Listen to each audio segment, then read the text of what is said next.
do it.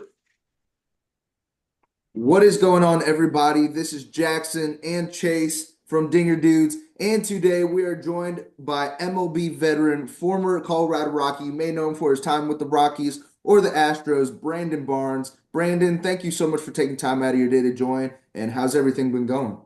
Oh man, appreciate you guys having me on. It's been great, starts the new year. We all drop some goals and uh, Mm.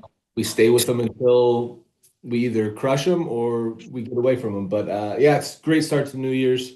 Weather's been a little dull here, but still hitting the gym and getting ready for 2025.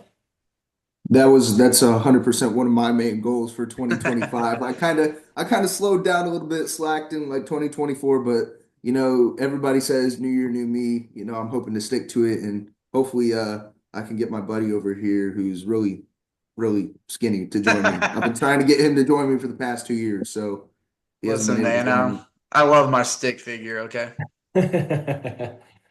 But I did want to ask you questions for my first question related to your career. So you started out your career at Cypress College, despite it being a JUCO school. Notable names have made it to the league, such as Ben Francisco, Jason Vargas, yourself, Trevor Hoffman. After one season at Cypress, what made you decide on declaring for the draft in 2005? You want the honest question? I didn't want to go to school, man. I wanted to go play baseball. It's After, real. yeah, man, I've been a baseball player since the time I could remember. So that's all I've ever wanted to do. And when someone gives you a little bit of money and say, "Hey, look, you could do this as a career," I'm out. I was ready to go play. So I kind of wish I would have went to college, but I wish it would have been more in today's era because those guys are making bank right now. Mm. Now I saw your day in the life of a baseball player on Instagram, but for those who haven't seen it, when you were a rookie in or when you were first drafted in 2005 as a minor leaguer, can you kind of describe what your day in the life was for the people who have not seen it? Yeah, so day in the life as a minor leaguer. Man, it changed over the years, right? As I got older, I got Mm. into a base routine. But when I was younger, man, I wanted to sleep till 10:30 every day because I Yeah. wanted 10 for 30. It was just, Mm. I wanted to hit 300. And then I'd get up, I'd have a coffee, I'd read my Bible, and then I would head off to the gym wherever if we had at the stadium or, like a 24-hour fitness or something like that. We'd go to the gym. I'd come back home, or back to the field, eat lunch, and then, I would go out to practice, do my routine, whatever it was. And then it was game time, man. And then after, I'd slug a Red Bull before the game, get all hyped up, get warmed up, and then go out and play a game for 3 hours, 4 hours, and not get to bed till about 1 o'clock, and then do it all over again the next day.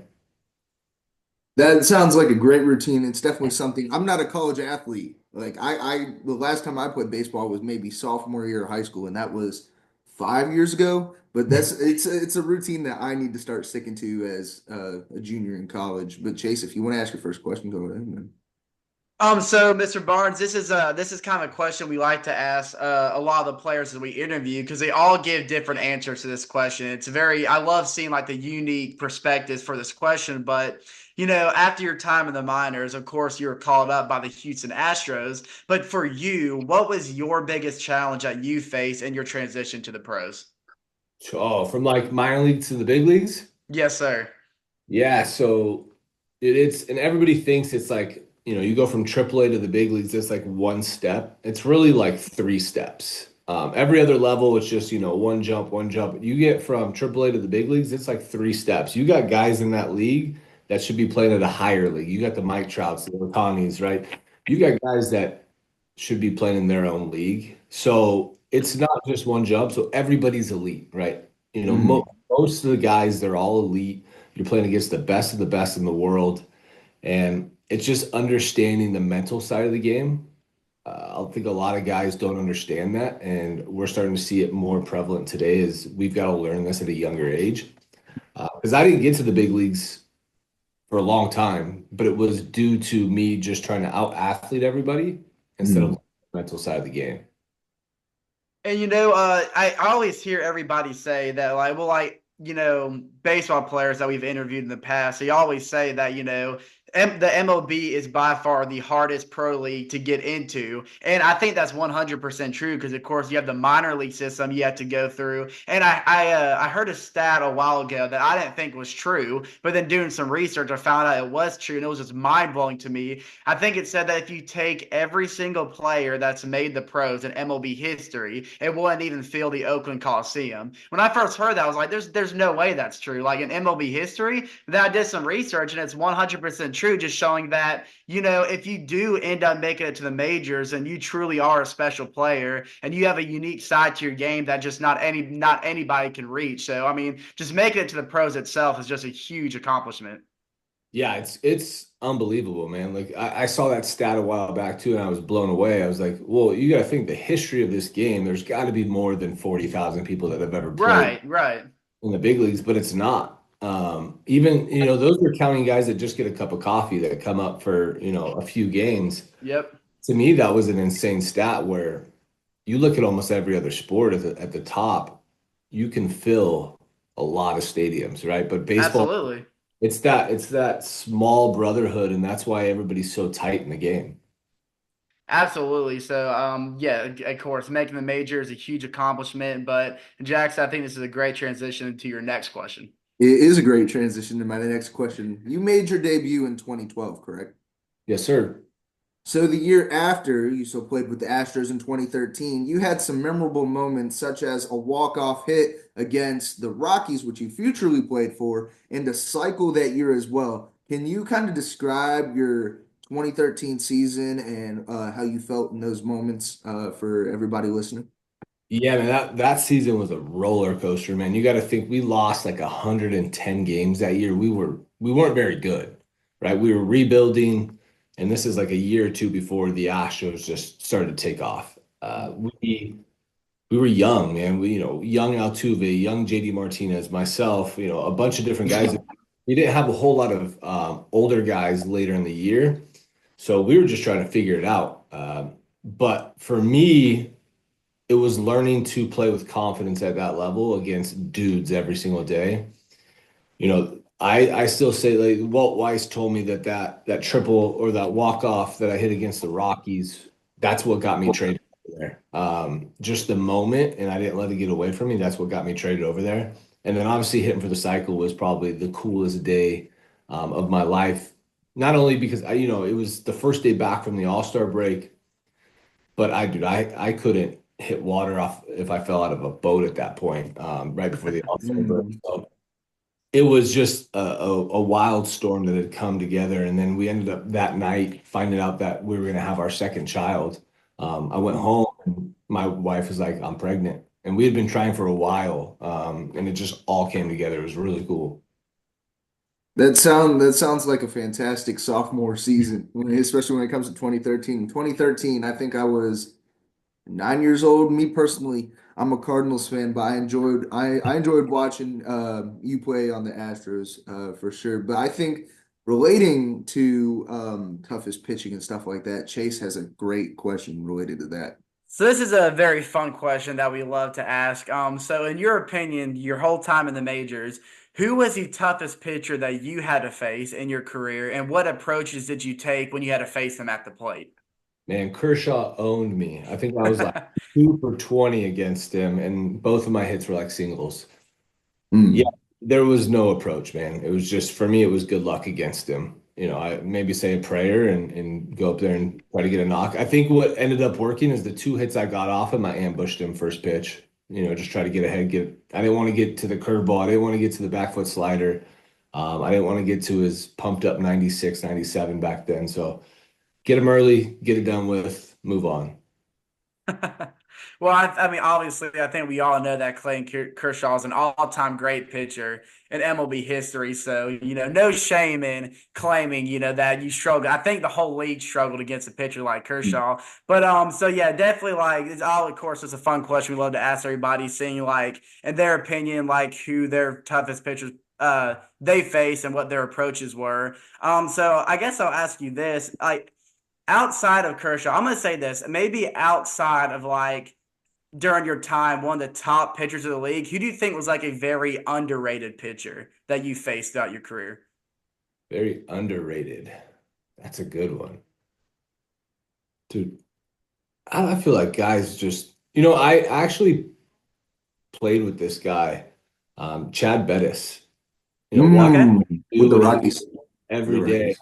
Rockies. And the career he kind of paved for himself, man, was pretty cool. I think if he would have got opportunities to play somewhere else for a longer time, at a younger age, he would have been pretty dominant. But man, the guy could put the ball where he wanted to. That's why I think he was so underrated and what he did. Okay, awesome. Awesome to hear. And Jackson, if you want to go ahead and ask your next question. I did want to have a comment related to that. Okay, good. Danny, when we asked Danny Espinosa the toughest pitcher he faced, like you gave us Clayton Kershaw and you gave us Chad Bettis. His was Anibal Sanchez. Yep. When we happened to ask him, and I remember Chad Bettis because as a Cardinals fan, I went to a Cardinals and Rockies game actually in Colorado, and he happened to be pitching that day. And yeah, considering how good the Cardinals teams were in 2010s, early 2010s, but Chad Bettis just shut us down today. I'm like, I was hoping for a good like Cardinals win. Like you can't get that nowadays from the Cardinals. So I'm like, I'm in Denver or I'm in Colorado, and it's definitely hard to hit balls out in Coors Field that way. But relating to my next question, I wanted to ask a personal fun question before I ask you something related to COVID year. Did you have any like pregame routines or pregame songs that you would listen to when you were playing either with the Rockies or the Astros or just in the minors or anything that you'd like to share with everybody watching? Yeah, man. So I'm a huge Bob Marley fan. I just Mm. for me, it calms me down. I was a football guy growing up too, so like I always played with this mass amount of energy, and I had to calm myself down on a baseball field because you have to be a little bit calmer and cool and collected.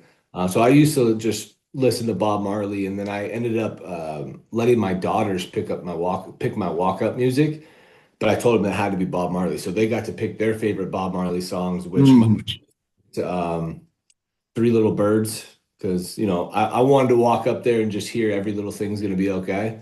And then my middle daughter, she picked Get Up, Stand Up because she's like, Daddy, I just want everybody to get up, stand up when you come to the plate. So those are the songs I would kind of listen to right before I went out, and then I got to hear them during my bats.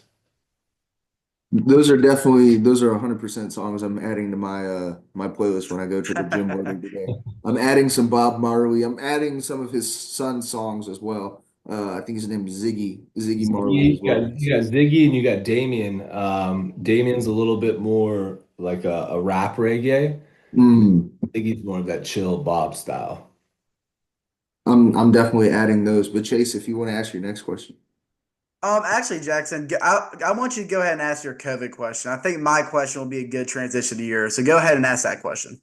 All right, sounds good. In 2020, after your career with um, multiple organizations in the States, you had a stint with the KBO Hanwha Eagles. And I wanted to ask, what was it like? We've had multiple baseball players we've interviewed, such as Dan Straley and other guys who played in foreign leagues during COVID. What was it like playing in the KBO during that COVID year? Yeah, it was epic. We weren't really playing in the States, and I've always wanted to go to Korea or Japan and play overseas. I got to play in Australia, Venezuela, Mexico. So for me, traveling and playing in different countries was always a special time because I got to see the different culture, the way the game was played. And dude, it was a blast. I loved every moment of it. We ended up having like 35% capacity of fans, so it wasn't like there was just a Mm. stadium. Mm. Dude, it was a blast. I loved it. The guys were awesome to me. The city of Hanwha was great. They took me in with open arms, and I still have fans who reach out to this day and just chat with me on social media. That's amazing to hear that you still have fans after, well, I was about to say 4, now it's 5 years because it's 2025. I keep forgetting about that. But it's still great to hear fans reach out from Korea. But relating, before you ask your question, Chase, I want to ask one more thing about Korea. Did you have like any sort of favorite food, Korean food that you had out there when you were playing for Hanwha? Yeah, man. One of my favorite delicacies I loved out there was cow tongue. Man, it was Interesting. we go to a Korean barbecue spot Whoa. and they would throw cow's tongue on the grill a little bit, throw some salt on there, and it was delicious, man. I mean, such good flavor, especially with the salt. You can't Okay. get I don't know if you can get that here in the States. Is there anything in Georgia, Probably Chase, not. near us where we can get some cow tongue? I I've lived in Georgia all my life, and I couldn't tell you a place you could get couch. Like I don't think that's a thing here in the States. But I mean, sounds interesting, but I'm not gonna knock it till I try it. It is bomb, man. It's good. But yeah, so I remember at the start of this previous MLB season when the Dodgers and the Padres opened up playing in Korea for the first two games of the season. I remember I woke up early to watch those two games, and I was blown away myself by like how different the atmosphere was over there compared to an MLB game here in the States. I mean, it's just electric. It was incredible. They had music playing, they had people jumping up and down. It Mhm. was like, to me, it felt like a soccer atmosphere in a baseball stadium. So very unique experience to see on TV. So I can't imagine what it was like actually playing in that atmosphere yourself. Dude, it's epic, man. They are into the game every inning, every pitch. And the really cool thing is like in the States, you get a walk-up song, and if it's a really cool song, people kind of beat to it and you'll see him moving around stuff or singing it. Like Charlie Blackmon had an epic one and people would sing it when he came up. But every walk-up song in Korea, the fans know it by heart and they sing it Mhm. as you're walking up to the plate, and it's epic. So you don't actually get to pick your own song. The team actually creates your own fight song. They call it a fight song. And the entire fans memorize it. So when you walk up to the plate, the entire stadium's singing it. That's actually incredible. That's a fantastic idea. It's They epic. need to implement that in the US. They need to implement it in all the leagues here in the States. I would love to see that. Oh, Yeah, I it's could get behind that. it's I, dope. Fun. So for my next question, so correct me if I'm wrong. So throughout your MLB career, you had experience in all three positions in the outfield, correct? Right, center, and left. Yes, Okay, sir. so I'm wondering, so as you transition through all three of those positions, did you face any challenges through the different positions in the outfield, and what was different about each one, and what did you have to do to adjust to each different position? Sorry, man, you cut out. Oh, I apologize. I apologize. So just asking about your as you had to transition through the three different positions in the outfield. Was there like a big difference between each position, and if so, what kind of adjustments did you have to make yourself to transition to that new spot? Yeah, so I got drafted as a center fielder, but my first 4 years I only played left and right, which I was pissed about in the beginning because I wanted to be a center fielder. But at the end of the day, it was a blessing in disguise that I got to learn both sides before something I already knew how to do, which was play center field. Center field to me is the easiest one. Um, you have to learn different side spin and the way the ball carries differently from corner to corner.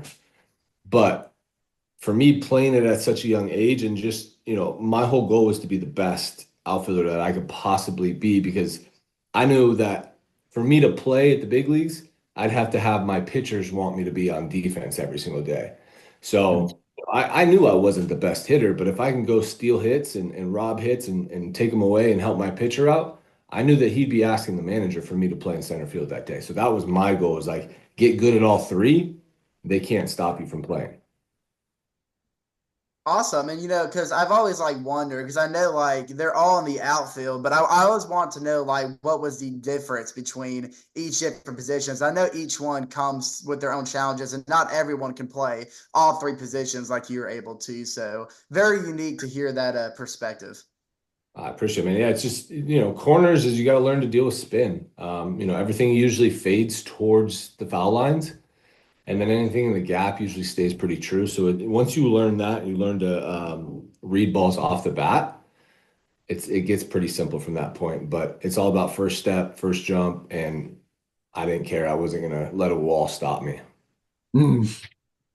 Absolutely. And I guess while I'm on the topic of this, I do want to throw out another kind of fun question out there because I know throughout MLB career, you played in you played in I'm sure almost every, if not every MLB stadium, and there's a lot of historic ones out there, of course, Wrigley Field, Fenway Park, just to name a few. So, in your opinion, did you have a personal favorite ballpark to play? Yeah, for sure. I grew up in Anaheim, California. I grew up like 5 blocks from Angel Stadium. So getting to play in Angel Stadium was always like a dream of mine. And I got to do that in 2012, or sorry, 2013. Coolest moment. Like that'll always be one of my top places to play just because that's where I grew up. That was the place I always watched professional games at, MLB games. And then, the history of Fenway for me is by far the coolest thing. The monster, going inside the monster, what is it? Ted Williams' seat out in right field. Oh, There's a locker with it's like a secret, but it was Babe Ruth's locker in Boston. There's just all of this stuff that makes Fenway such a dream to play at. And then when you get to do it and you're there and you hear Sweet Caroline in the seventh inning stretch, man, it's just like you're blown away, dude. It's you're literally standing on the same field that some of the greatest players in history have played at. And that to me is like it's mind blowing. And that's awesome to hear. And did you sign your name in the inside the Monsters or Sanctuary in there? I had to, man. I wasn't gonna go there and sign it. I was a Okay, okay. fan. I was just making sure. I seen. I remember. So I'm a Braves fan, of course. Here in Atlanta, I remember when the Braves went to the Boston this year. Of course, Bally did like a little special broadcast, like inside. They showed like inside the monster. I've never seen inside the monster before, so I had no idea that players went in there and signed their signature. So I was kind of blown away of like all the signatures that were in there. So I didn't know if like you were able just to walk in to sign your name or if you had to like do something special to sign your name. But it's crazy that you have your name now signed on like you said history, some of the deepest and richest history in the MLB. So that's an awesome story to hear. Yeah, it's dope, man. They give you a little tour of the monster and take you inside, and you get to go in and sign it. That's awesome. Yeah. yeah, I had the opportunity to go to actually a Red Sox and Yankees game, and when you say electric atmosphere, it's insane. Sweet Caroline and Yankees. I was wearing like I'm a Cardinals fan, but my cousins are from Boston, so I decided to buy like a Red Sox shirt. Right? You got Yankees fans chirping at you the entire way to your seats. It's insane, but inside the Green Monster is insane. But I did want to ask my final fun question before we have to end off this interview. And I wanted to throw it back to your debut. And I've asked a couple guys these questions. You made your debut August 7th, 2012. I know that was 12, well, about to be 13 years ago. It was against the Washington Nationals. Do you remember that Houston Astros lineup, including yourself, from your MLB debut in 2012? I have it right here. I That's got what I have CT from playing 10 years of football. There's no chance I can remember. Let's see. Altuve was in that lineup. Yes, that second. Uh, I started, so Jordan Schaefer wasn't there. Justin Maxwell, He wasn't right. Yes. he was in right. Left field, JD Martinez. JD was a pinch hitter that game, though. Oh, he pinched it that game. Dude, who played left field that game? Oh, I'm gonna drop Fernandez. No, gosh, what's his name? It's a Uh, hard question. yeah, It starts with an F, and it was a player that I mentioned earlier. San Francisco. Dang it. Yes, yes, yes. It was Ben Francisco. Shortstop. Was that Jed Lowry? It was not. Dude, who was playing shortstop then? Third base, 2012. third base, Matt Dominguez. Wrong Matt. Matt Downs. Dang it. Yes. So second base was Altuve, first base, Mm. played first base. Not Chris Carter, that was the 13. dude who played first. Now Carlos Lee wasn't there. He was gone. Schneider was catching, right? Yes. Snyder was catching, yes. So I got shortstop and first. And I have no idea who pitched that game. Not Lucas Harrell. It was not Lucas Harrell. Wasn't Bud Norris. It was not Bud Norris.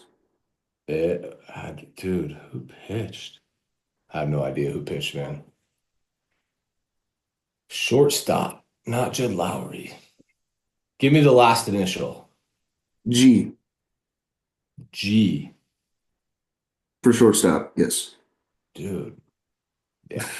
I'm drawing a massive first and short. G. What's the first initial? M. M? M. I think he recently retired, like within the last couple years. Oh, jeez, man. This is my guy, Marwin Gonzalez. It was Marwin Gonzalez. That is correct. I got And no I got no chance at first baseman. What were the initials? first SP. SP. No, the only thing I think of is Brett Wallace, but he was not. SP. Dude, give it to me, bro. There's no way I answer this one. Steve Pierce. Piercy. Oh my God. Yeah, who I, picked that? I love asking these questions. And at pitcher, it was Jordan Lyles. Oh my God, that's who we got traded with. How do I forget Jordan that? Lyles. Was Jordan Lyles.